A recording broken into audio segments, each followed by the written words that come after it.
What's going on, guys? Welcome back to Infinite Warfare Epic Variant Reviews on BlackTideTV, the series where we break down each of the variants of epic variety here in Call of Duty Infinite Warfare, discuss their attributes, their appearance, and if they are worth that purchase price of 4,000 salvage, if you should be looking for them in supply drops, or if you should ignore them altogether. We discuss the traits, the statistics, the cosmetic appearance, the iron sights, and so much more. In today's video, we'll be taking a look at the RPR EVO BOSOZOKU. This is a very highly requested one that I've been saving up for a little while. We recently did the Ripper, which I will leave a link to in the description down below, and the cards in the top right corner. And ever since that video, everyone's been begging for the BOSOZOKU, and that's what we're doing today. So we've got some pretty cool numbers to go over. I wasn't so hot on this variant right off the bat. I didn't find that it really did anything. Maybe it's just my gameplay style. I'm just so used to aiming for the head, and with this weapon, you don't want to aim for the head. Well, maybe ahead of another variety, but you're not actually aiming for headshots with this weapon, and that's what I've been trained to do throughout my experience with playing Call of Duty over however many years I've been playing, 10 years now. So this weapon was very strange in my hands, and maybe that's why I didn't notice the immense power of this weapon. During testing last night, we found out something that is incredibly strange about this weapon and makes it very powerful. So this weapon is very amazing, and we'll be talking about all of those numbers a little bit later in this video, but I just want to get this right out of the way. Unfortunately, I can't recommend if you purchase the RPR EVO BOSOZOKU in this video or not, and that is because as of this video being made, the RPR EVO BOSOZOKU is only available in supply drops through the Quartermaster collection. But this may not be set in stone, as we've seen with the recent addition of the UDM pistol and the RVN assault rifle, taking the places of other weapons in the Quartermaster collection. So if you didn't know, the Quartermaster collection is a supply drop exclusive area where you cannot actually purchase these variants with your salvage. You have to find them in supply drops, but two of the other epic weapons that used to be in the Quartermaster collection, the Volt Corruption and the Reaver Machete, have recently been moved to make space for the RVN variants and the UDM variants. So potentially down the line at some point, with the addition of new weapons, new variants, we may have the RPR EVO BOSOZOKU being moved back out into the prototype lab where you can craft it with salvage, 4,000 salvage, and at that point I would recommend that you go ahead and purchase this variant, as it is easily the best RPR EVO variant in the entire game. And yes, it's even better than the Ripper. If you did miss my Ripper epic variant review, I wasn't so hot on the Ripper. It's good and bad. There isn't really a great benefit to using that weapon, as you do lose the accuracy that comes with the increased fire rate. This weapon literally has no downside. This weapon is all upsides, which is rare when it comes to weapons in this game, especially the epic variants. For whatever reason, all of the epic variants all suffer from a huge negative. They're all really good at this one thing, but really bad at this other thing that would have been totally normal if you had just used the standard RPR EVO.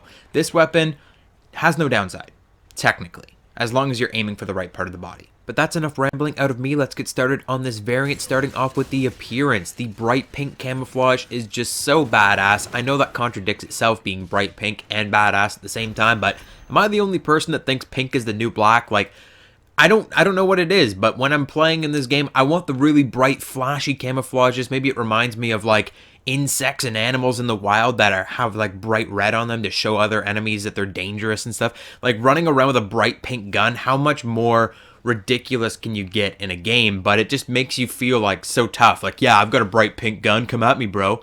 It's just a really cool camouflage. I've always liked this camouflage from the beta. When I saw this camo in game, when I saw this camo in the reveal trailer, I was pumped for this weapon, and I still am. It's just such a cool camo. There's nothing else like it in the entire game, and this is base. You can put camos on top of this, although most camouflages don't apply to this weapon really well. Because of that bright pink, it does shine through, and it does kind of ruin any other camouflage that you would put on top of this.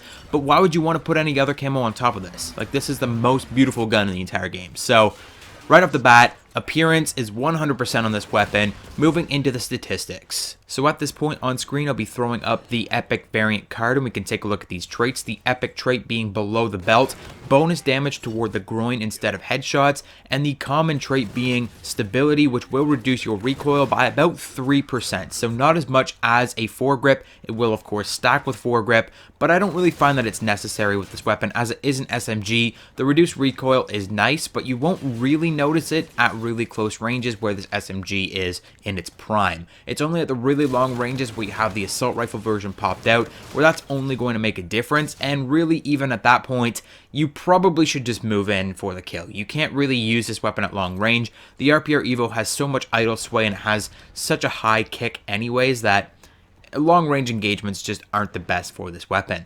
As you can probably tell, I've saved the best for last with below the belt. Now before we get into the multipliers, mathematics, and numbers behind this weapon trait, I'd like to bring up the indication itself. So if you haven't yet noticed in the gameplay, there is a very clear indicator when you do shoot someone in the groin and get a quote-unquote headshot with the RPR EVO BOSOZOKU.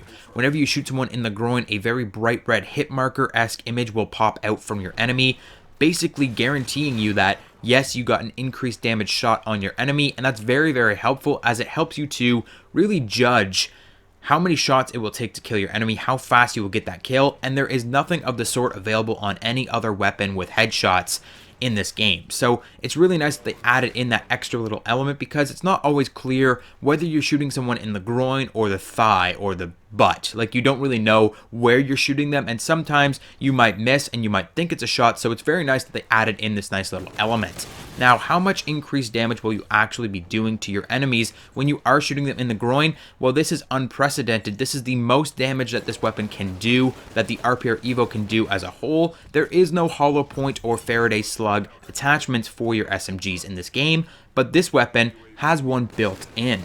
The standard headshot multiplier on the RPR EVO is 1.1x, so whenever you shoot someone in the head, whatever damage you are doing at that range will be multiplied by 1.1. Now the hollow point or Faraday slug attachment in this game actually increases your headshot multiplier up to 1.35x, and the same is true of the RPR EVO BOSOZOKU. Whenever you shoot someone in the groin and get a groin shot, you will be doing 1.35x damage instead of 1.1x. I originally thought that they just swapped the multiplier from the head to the groin, but that is not true. The headshot will be only giving you a 1x damage multiplier, so no change to the head. It's the same as going for a body shot. Shooting at the head is completely useless with this weapon, but shooting at the groin is actually an increase in damage over shooting at the head with any other RPR EVO. So I've actually got some damage profiles here that I'm going to read through. So with the assault rifle version of the standard RPR, you will be killing in 3 to 4 shots, 34 damage up close and 30 at a distance. With headshots, you will still be killing in 3 to 4 shots, 37 damage up close and 33 at a distance. But with the BOSOZOKU shooting at the groin, you are doing 46 damage up close and 41 at a distance. That is a 3-shot constant damage across the map with an SMG in assault rifle mode. Now the SMG damage profile is where things get really crazy.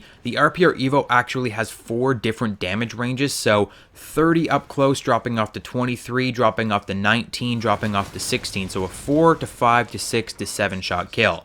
With headshots, you're getting a 4 to 4 to 5 to 6 shot kill, and with the BOSOZOKU, you are getting a 3 to 4 to 4 to 5 shot kill. So you're actually dropping down an entire shot to kill at close ranges with the BOSOZOKU as long as you're hitting the groin. You can get a 3-shot kill with this SMG at close range, and a 4-shot kill almost entirely across the map, a 5-shot kill only coming in at a very, very long distance. But basically what I'm saying here, guys, is that the RPR EVO BOSOZOKU does more damage than any other RPR EVO variant in the entire game. That is going to conclude today's video, guys. I hope you enjoyed it. If you did, don't forget to drop a like, subscribe, and head over to my Twitter page at BlackTideTV. I'll be posting a brand new Epic Variant Review poll over there right after this video goes live. So thank you so much for watching, and I'll catch you guys on the next one.